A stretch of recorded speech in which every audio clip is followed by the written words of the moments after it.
Ticci Toby, written by Castaway.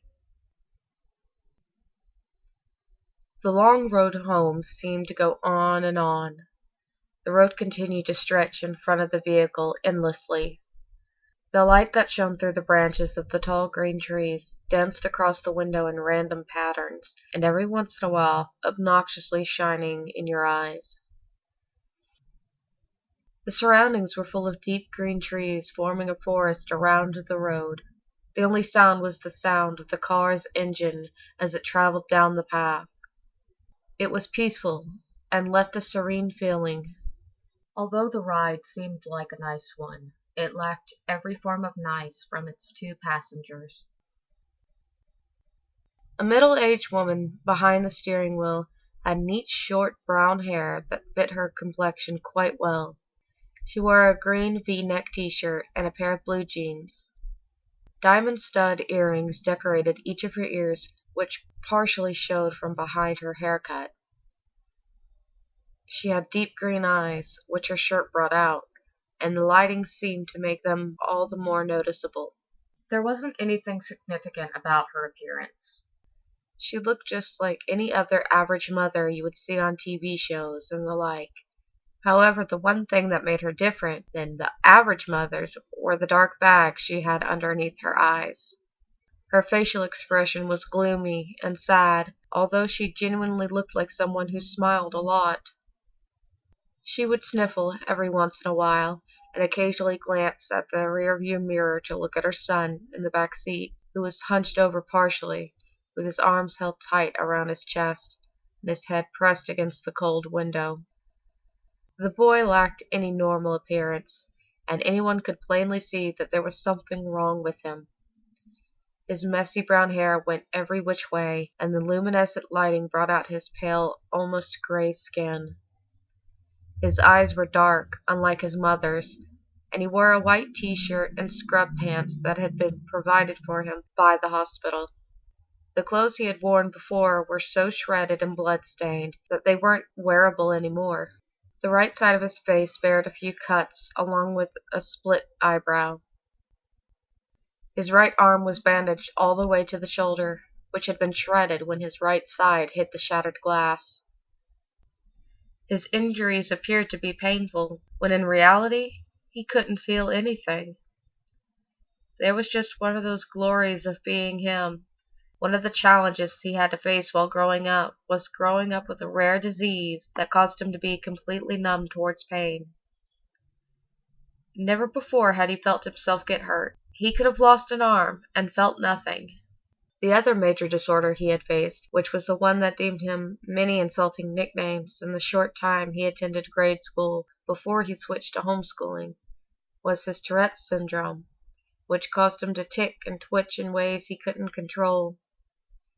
He would crack his neck uncontrollably and twitch every once in a while. The kids would tease him and call him Ticci Toby, and they mocked him with exaggerated twitching and laughing.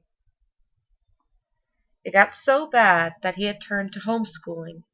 It was too hard for him to be in a common learning environment with seemingly every kid poking, or more like stabbing, fun at him. Toby stared blankly out the window, his face empty of any emotion, and every few minutes his shoulder, arm, or foot would twitch. Every bump that the car tires hit would make his stomach turn. Toby Rogers was the boy's name, and the last time Toby remembered riding in a car was when it crashed. That's all he thought about, unconsciously replaying everything he remembered before he blacked out, over and over again. Toby had been the lucky one. His sister had not been so lucky. When the thought of his sister came up, he couldn't help the tears that welled in his eyes. The horrible memories replayed in his mind. Her screaming that had cut off when the front of the car was smashed in.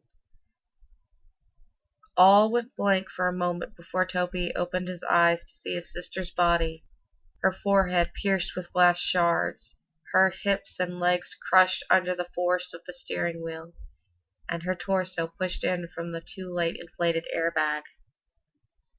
That was the last thing he had seen of his dear older sister.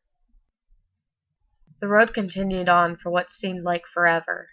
It took so long to get home because his mom wanted to avoid the sight of the crash.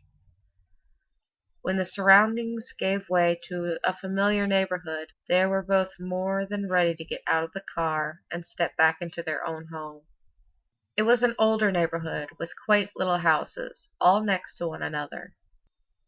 The car drove in front of a blue house with white window panes. They both quickly noticed the old vehicle that was parked in front of the house and the familiar figure that stood in the driveway.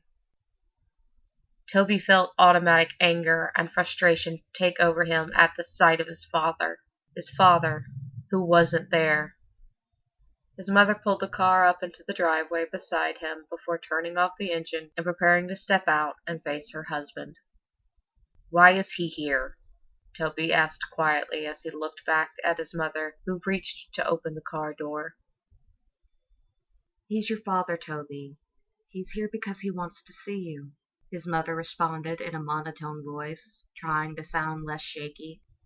"Yet couldn't drive up to the hospital to see Lyra before she died." Toby narrowed his eyes out at the window. "He was drunk that night, honey. He couldn't drive."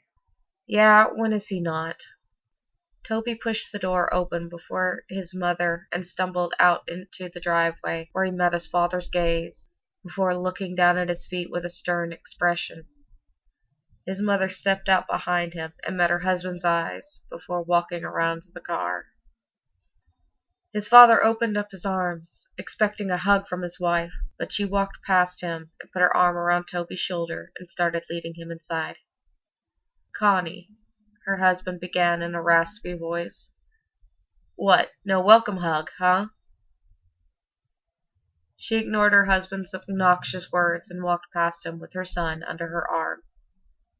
"Hey, he's 16. He can walk by himself." His father began to follow them. "He's 17. Connie glared back at him before opening the door to the house and stepping inside. "Toby, why don't we get you in your room to rest, okay? I'll come get you when dinner is ready." "No, I'm 16. I can walk by myself," Toby said sarcastically and glared back at his father before stumbling up the small staircase and turning into his room, where he slammed the door violently. His little room didn't have much in it. Just a small bed, a dresser, a window, and his walls had a few pictures framed of his family, back when they were still a family, before his father became an alcoholic and acted violently towards the rest of them. Toby remembered when he was arguing with his mom, and he grabbed her by the hair and shoved her to the floor, and when Lyra had tried to break it up, he pushed her and she hit her back on the corner of the kitchen counter. Toby could never forgive him for what he did to his mother and sister. Never. Toby didn't care how much his father beat him down. He couldn't feel it anyways. What he did care about was how he intentionally hurt the only two people he cared about. And when he was waiting in the hospital where his sister took her last breaths, the only one who didn't rush there was his dad. Toby stood by the window and looked out to the street. He could have sworn he'd saw something from the corner of his eye, but quickly blamed it on the medication he was on. When dinner time had come and his mother called up to him, Toby came down the stairs and hesitantly sat down at the table across from his father and in between his mother, and found an empty chair. It was quiet as his parents picked at their food, but Toby refused to eat. Instead, he just watched his dad with a blank stare. His mother caught on to his staring and elbowed him slightly. Toby looked over to her, and then looked down at his uneaten food, which he still didn't touch. Toby laid in bed. He pulled his covers over his head and stared out the window. He was tired, but there was no way he would fall asleep. He couldn't. There was too much to think about. He had been debating whether or not to follow his mother's directions and forgive his father, or continue to hold a grudge with his boiling hatred. He heard his door creak open, and his mother padded into the room and sat on the bed next to him. She reached over and rubbed his back, which had been turned to her. I know it's hard, Toby. Trust me, I understand. But I promise it will get better, she said softly. When is he going to leave? Toby asked with an innocent tone in his shaky voice. Connie let her gaze fall down to her feet. I don't know, honey. He's staying, as far as I know, she replied. Toby didn't respond. He just continued to look forward at the wall, holding his damaged arm near his chest. After a few minutes of silence, his mother sighed before she leaned in to kiss his cheek and stood up to walk out of the room. Good night, she said as she closed the door. Hours passed slowly, and Toby couldn't quit tossing and turning. Every time he let his imagination take over, he heard the screeching of tires, the screaming of his sister, and he would uncontrollably jerk in bed. He threw off his cover and laid on his back, pulling the pillow over his face, and cried into it. He could hear his own pitiful weeping. He would have been screaming and crying if he didn't press his pillow over his face. After a few moments, he threw the pillow off of his face and sat up, hunched over, holding on to his head and breathing roughly through the tears streaming from his eyes. He couldn't help but cry. He tried to keep it in, but he couldn't stop the whining and whimpering as he sat there shaking. He inhaled before he stood up and walked around his bed to the window and peered outside, taking deep breaths, trying to calm himself down. He rubbed his eyes and looked out to a group of tall pine trees across the street. He stopped suddenly, his gaze slowly centering on something standing right under the streetlight. He heard ringing in his ears and couldn't look away. The figure stood beside the streetlight, about 2 feet shorter than it did. Long arms draped at its sides as it stared up at him with non-existent eyes. The figure had no facial features to speak of. No eyes, no mouth, no nose, yet it held Toby's hypnotized state, seemingly peering into his very being. The ringing in his ears grew louder and louder each second as he stared before suddenly it all went black. The next morning, Toby woke in his bed. He felt different. He wasn't tired at all, and when he consciously woke up, it felt like he'd been laying there awake for hours. He had no thoughts flowing through his mind. He sat up slowly and stumbled over to the wall, but when he stood, he automatically felt dizzy. He stumbled to the doorway and walked down the stairs. His parents were sitting at the table. His father was tuned into the small TV that sat on the countertop, and his mother was reading the newspaper.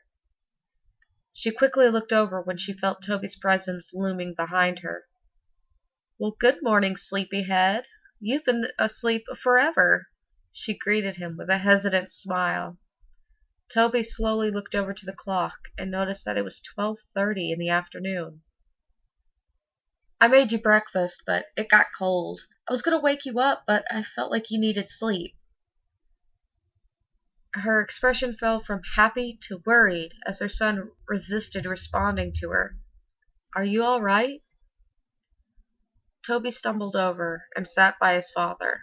He felt as if he was on idle and had no control over his actions. He was seeing everything he did, but it didn't register in his brain properly. He reached out to his father's arm, but his hand ended up getting slapped. His father turned to him abruptly and pushed his chair over with his foot. Don't touch me, boy, he yelled. His mother stood up. All right, knock that off. That's the last thing we need. The days went by, and things continued on as they were. Connie spent most of her time cleaning the house, and her rude husband spent most of his time ordering her around. It was like just how it used to be, before the crash. Toby never really left his room. He would sit by his bed and tremble. His mind would wander, but his thoughts changed too fast to be remembered. He would pace around his small room like a caged animal, or stare out the window. An unhealthy cycle continued. Connie continued to be pushed around by her husband, being way too submissive to him, and Toby remained in his room. Before he could think twice, he would begin to chew on his hands, tearing the flesh from his fingers. He would gnaw his hands until they bled. When his mother walked in on him while he was doing so, she reacted horribly. She rushed him downstairs and grabbed the first aid kit, wrapping his hands in bandages. Afterwards, she demanded that he never leave her side again. Toby isolated himself so much that he grew to hate being around others. His memory grew glitchy as well. He'd start missing memories of minutes, hours, days, and so on. He would begin talking nonsense about things completely unrelated to the conversations he would be having. He'd go off about seeing things. Sharks in the sink as he washed his dishes, hearing crickets on his pillows, and seeing ghosts outside his bedroom window. His mother grew so anxious about his mental health that she decided it would be good for him to talk to a professional about what he was feeling. Connie walked Toby into the building, holding his hand and guiding him inside. She walked him up to the front desk and began to talk to the lady who sat behind it. "Mrs. Rogers?" the lady asked. "Yes, that's me," Connie nodded. "We're here to see Dr. Oliver. I'm here with Toby Rogers." "Yes, right this way." The lady stood and led them down the long hallway. Toby looked at the framed artwork down the halls and tuned in to the sound of the lady's high heels on the hardwood floor. She opened the door to a room with a table and 2 chairs. "If we can get him to sit here for a few minutes, I'll get the doctor." She smiled and held the door open. Toby stumbled into the room and sat down at the table. He looked over at his mother and the lady before the door slowly shut behind them. He looked around the room before he held up his tightly bandaged hands, began to bite at the bandages to unwrap his hands. But he was interrupted as the door swung open and a young woman in a black and spotted dress with light blonde hair stepped inside, holding a clipboard and a pen. "Toby?" she asked with a smile. Toby looked up at her and nodded. "It's nice to meet you, Toby. I'm Dr. Oliver." She put her hand out for him to shake, but hesitantly pulled away when she noticed his bandaged hands. She smiled nervously before clearing her throat and sitting in the chair across the table from him. "So I'm going to ask you a few questions. Try to answer them as honestly as possible, okay?" She placed her clipboard down on the table, and Toby nodded slowly and held his restrained hands in his lap. "How old are you, Toby?" 17, he responded quietly. She wrote that down on the paper that was clipped to the clipboard. "What is your full name?" "Toby Aaron Rogers." "When is your birthday?" "April 28th. "Who's your immediate family?" Toby paused for a minute before answering her question. "My mom, my dad, and—" He stopped. My sister. I heard about your sister, dear. I'm really sorry." Her expression faded into a sad, pitiful look. "Do you remember anything from the crash, Toby?" Toby looked away from her. His mind went blank for a moment. He looked down at his lap and in the surrounding area. He heard a faint ringing sound. His eyes widened and he froze in place. "Toby?" the counselor asked. "Toby, are you listening?" Toby felt a shiver go down his spine until he froze once again and slowly looked over and out the little window through the door, where he saw it, a dark, featureless figure, peering in at him. He stared, his eyes widened, the ringing growing louder and louder until the loud voice of the counselor broke his trance. "Toby!" she yelled. Toby jumped and fell sideways out of his chair and backed up into the corner. Dr. Oliver stood up, holding her clipboard to her chest, a surprised look in her eyes. Toby met her eyes again, his breath hitching as he twitched. That night, Toby laid in his bed. His eyes were dazed as he stared straight up at his ceiling. He could feel himself begin to doze off when he heard the scattering of footsteps down his hallway. He sat up and looked towards the doorway, his door wide open. There was no light. Everything was lit by the luminescent blue glow of the moon through his window, leaving a cold lighting. He stood up and slowly made his way towards the doorway when suddenly the door, which had previously was wide open, slammed in his face. He gasped and fell back. He was out of breath when he hit the ground and began breathing heavily, his eyes wide open. He waited for a few seconds before getting back onto his feet. He reached out and grasped the cold door handle with his bandaged hand, and it creaked open. He looked out into the dark hallway and tiptoed out of his room. The windows at the end of the hallway lit up the darkness with the blue moonlight as he padded his way down. He could hear footsteps rustling around him, and faint giggling, followed by the pitter-patter of small feet, which sounded like a child had run in front of him, giggling and running around. The hallway was a lot longer than he remembered. It seemed endless, like the ride home from the hospital. He heard the door creak in front of him. "Mom?" he called in a shaky voice. Suddenly, a door slammed behind him, and he jumped and turned around. Behind him, he heard a long, eerie groan that sounded like a croak right in his ear. He turned around as fast as he could when suddenly he was face to face with none other than his dead sister. Her eyes were clouded white, her skin pale, the right side of her jaw dangling there by tissue and muscle, glass protruding from her forehead, black blood leaking down her face, her blonde hair pulled up in a ponytail as it always was, and she was wearing her gray t-shirt and athletic shorts, which were dirty and spotted with blood. Her legs were bent in ways they shouldn't be. She stood, emitting a long, croaking noise only an inch away from Toby's face. Toby yelped and fell back.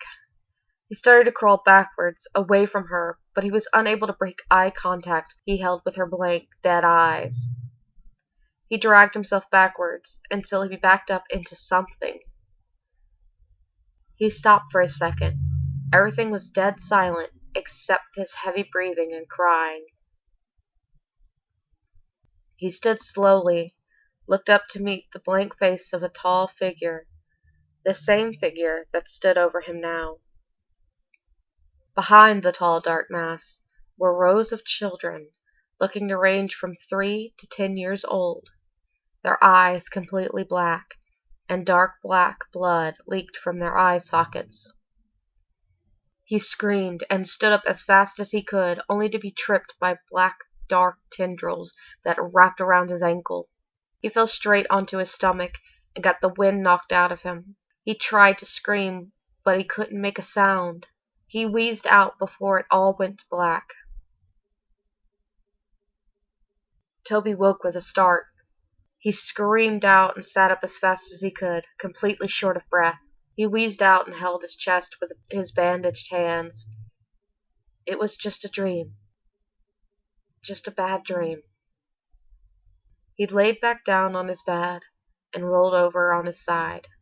It felt like again the weight had been lifted off of his chest, and he took in deep breaths. He stood up and padded over to his window. He saw nothing. Nobody was out there. No ghosts, no figures, nothing. He heard the rustling and coughing of his father outside the doorway, and his door was closed.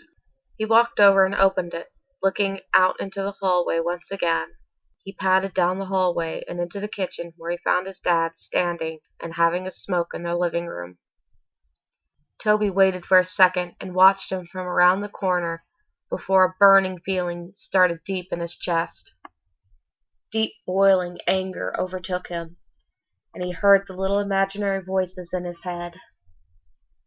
do it," they chanted. He turned away and held his arms. He felt like he actually had control over himself, unlike he did for the past few weeks since he had gotten home from the hospital. He actually had complete thoughts for a moment before the chanting of the little voices in his head clouded them. Kill him. He wasn't there. He wasn't there. Kill him. They continued on. Toby trembled. No. No, he wasn't going to do it. Was he going crazy? No, he won't kill anyone. He can't. He hated his father, but there was no way he was going to kill him. That was it. The last thought he had before he fell into an idle state once again. The influence of the voices in his head was too much. He began to silently walk up behind his father. He reached over the counter to the knife in the case and gripped it in his hand. He felt the sensation take over his chest as he let out a snicker. He began laughing so hard he had to gasp for breath. His father turned around abruptly before he felt the brute force shove him to the floor. He grunted as the air was knocked out of him. What? He looked up to the boy who stood over him, grasping the kitchen knife in his hand. Toby, what are you doing? He went to sit up and put his arms out in front of him in self-defense, but before he knew it, Toby was on top of him. He went to grab his neck, but his father reached out and blocked his hand by gripping onto his wrist. Stop! Get off of me, you little fucker! He yelled, and with his other hand he threw an off-centered punch towards Toby's shoulder, but he didn't stop. The look in Toby's eyes was not sane. It looked as if a demon had taken control of him. He yelled back and went to stab the knife into his father's chest, but his father blocked him again and grabbed onto his wrist once more. He felt him shove him back, but Toby kicked his feet out from in front of him and landed a hard blow straight to his father's face. His father recoiled and pulled his arms away to cover his face, but Toby got back up and drove the knife straight into his shoulder. His father let out a loud cry and went to pull the knife out, but before he could, Toby threw his fist straight into his face. He began to pound his fists into his head, laughing and wheezing. He cracked his neck and grabbed the knife and ripped it out of his father's shoulder. He drove it deep into his dad's chest and repeatedly stabbed into his torso, blood spilling out and getting splattered everywhere. He didn't stop until his father's body went still. He threw the knife over to the side and leaned over his body, coughing and panting. He stared at his father's smashed-in face and sat there, twitching, until a loud scream broke the silence. He looked over to see his mother, standing a few feet away, covering her mouth, tears streaming down her face. Toby! She screamed. Why did you do that? Why? Toby stood up and began to back away from his father's bloody corpse. He began to back out of the kitchen. He looked down at the blood-soaked bandages on his hands and looked up at his mother one last time before he turned and ran out of the house. He ran into the garage and slammed his hand against the control panel on the wall and pushed the button to open the garage door.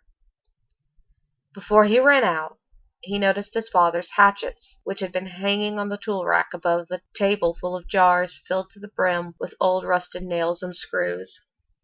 One of the hatchets was new.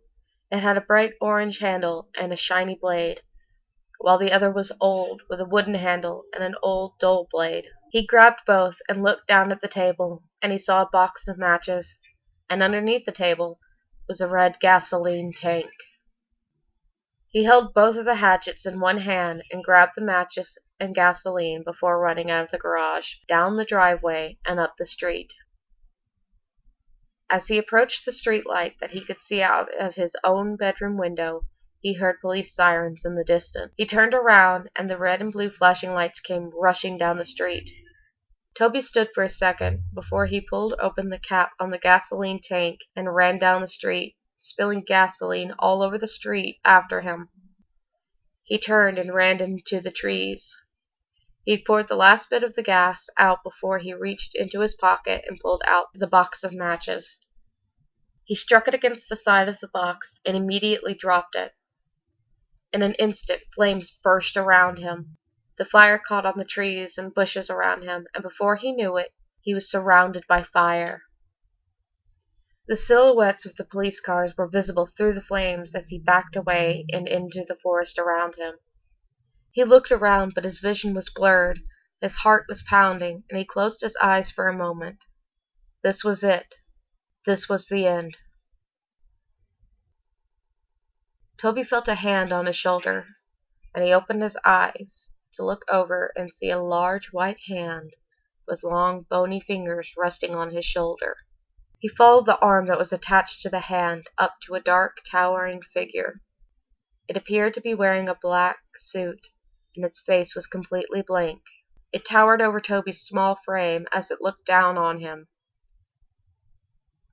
Tendrils reached out from its back. Before Toby knew it, his vision blurred, and he heard the sound of ringing in his ears, and everything went black. That was it. That was the end. That was how Toby Rogers died. A few weeks later, Connie sat in her sister's kitchen. Her sister, Lori, sat next to her, drinking a cup of coffee. About 3 weeks ago, Connie lost her husband and her son, and a few weeks before, she had lost her daughter to a car crash. Since then, she moved in with her sister. The police were keeping her busy, and they had just finished cleaning up the case, and the story had been released 2 weeks ago. The focus of the world seemed to have shifted to a completely new story. Lori switched on the TV to the news broadcast, and on the screen, the news reporter began introducing the new headline. We have breaking news. Last night, there have been reported the murder of 4 individuals. There are no suspects yet, but the victims were a group of middle school kids who had been out in the woods late last night. The kids have been bludgeoned and stabbed to death. The investigators have discovered a weapon at the crime scene. It appears to be an old, dull-blade hatchet, as you can see here. The picture changed to show snapshots of the weapon exactly as it was left at the crime scene. Investigators have pulled the name of a possible suspect, Toby Rogers, a 17-year-old boy who stabbed his father to death a few weeks ago and tried to cover up his escape by setting fire in the streets and forest area around his neighborhood. Although they believe the young boy had died in the fire, investigators suspect Rogers might still be alive due to the fact that his body was never found.